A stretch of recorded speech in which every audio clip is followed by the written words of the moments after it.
সব test cross back cross, কিন্তু সব ব্যাক ক্রস টেস্ট ক্রস নয় কেন? চলো জেনে নেওয়া যাক। প্রথমে আমরা জানবো ব্যাক ক্রস সম্বন্ধে।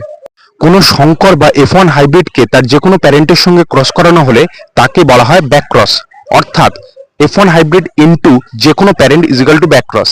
মটর গাছের উচ্চতার ক্ষেত্রে capital T small T into capital T এবং ক্যাপিটাল টি স্মল টি হলো ব্যাক ক্রস।